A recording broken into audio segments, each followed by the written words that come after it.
talking about these financial institutions and digital currency, I have to say that there are dangers in it. I'm pretty much sure that the financial regulation is weak in these countries. And, there are no supervisory bodies and supervisory institutions in these African countries. So I don't say that there will be a financial crash in every single African country, but I'm pretty much sure that the African supervisory institutions have to develop maybe faster than the financial markets in the hope of avoiding these financial problems. Maybe the Chinese presence can be a stimulus to improve the financial education for Africans, because Chinese are quite ready to offer such kind of help for Africa. No? So they have quite developed financial institutions. They are quite financially educated. So it can be the positive side of Chinese presence in Africa. I'm pretty much sure that the overall level of financial literacy of the Chinese is much higher, much bigger than that of the Africans. So any better example can be good for the Africans, and of course they can learn from the Chinese. But we also have to point to the fact that there are some problems with the Chinese financial system as well. Many people say that, for example, there is a company-level credit boom, maybe an unsustainable one. So we also have to, and those African countries also have to take the Chinese examples with a special care. But, basically, let me point to the fact again that, the Africans definitely can learn from, the Chinese who have already a higher level of financial literacy. Why I recall China? Because I think that Africans will not trust European or Americans because of the past, because of the previous experience that they had. That's why maybe they can trust Chinese, or they can improve their financial literacy through Chinese. Despite also Chinese, they have problem in on this matter. I have a question, just to close our episode, to come to the end of the episode. From your European point of view, like you have a European point of view, you see very often what's going on in Africa, in several African countries. Does the European Union will have a role in the future of Africa? Well, the European Union tries to be there in the African countries. My country, for example, Hungary, as a member of the European Union, tries to establish more and more embassies. Basically, we have opened a number of embassies since 2010. And we try to do this with the African countries. And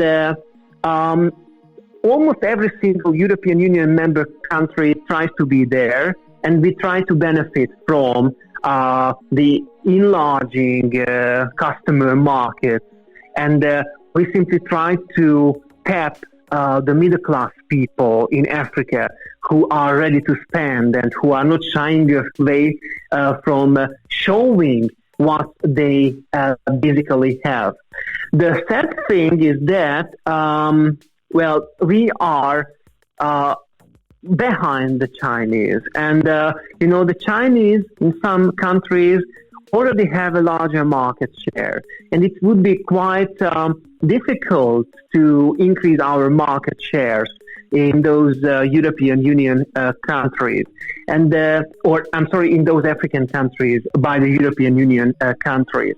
And let me tell you that the Chinese, for example, don't care about dictatorship and democracy issues. And the Chinese simply don't care about environmental issues. And the European Union member countries care about, whether a country is democratic or not, whether, for example, the investments burden the environment or not. So I say that, there are clear plans for making business with, or for doing business, with the African countries. But, basically, we are way behind China, and our European approaches may not be the best to, for example, take the lead from the Chinese companies. I remember an interesting report from the former president of European Commission, Professor Romano Prodi, that some years ago became a special envoy for Africa from the European Union. He was warning the European Union countries that China would get the full control in Africa. Nobody was listening to him, so it's quite interesting that this, let me say, the Prodi prophecy was true, was real, and studying Africa through the eyes of China gave me the same understanding that he had. He visited a lot of countries. Before to close our episode, Pastor, would you like to share your next stops in Africa in the next weeks, in the next month? Which country you will visit? Oh, yes, of course. Imagine, it is going to be in 2 months. I will go to Kenya again. I will teach for several weeks in Nairobi at the Kenyatta University. And it is very likely that I will visit some neighboring countries as well. And I want to deliver at least one lecture in Tanzania, for example, and in Uganda, and maybe in Rwanda as well. It will turn out. And I'm already waiting for my next trip for basically mobility to Eastern Africa. Okay, so I think that we will meet each other in May in Moscow. Yeah? I remember well. Yes, definitely. And I'm looking forward to going to Moscow again and meeting you. That's true. So we home to each other a dinner that is waiting us for 6 months already, I think. So we have to finally to have this dinner in Moscow. And Pastor, I want to thank you for this wonderful episode. You open a window to Africa, to me, to our listener. So thank you very much, and see you in Moscow. Thank you so much. It was a true pleasure for me as well, and see you in Moscow. Thank you. So thanks again to Pastor, my colleague from Hungarian University and former colleague of mine from Plekhanov University here in Moscow. So if you like this episode and you want to listen to other episodes, you can find us in different platforms, Apple, Castbox, Google, and so on. If you have any interesting question or if you want to share your point of view, you can contact me on Facebook, on my account, Vincent Ligorio, or even on Instagram, Vincent Ligorio.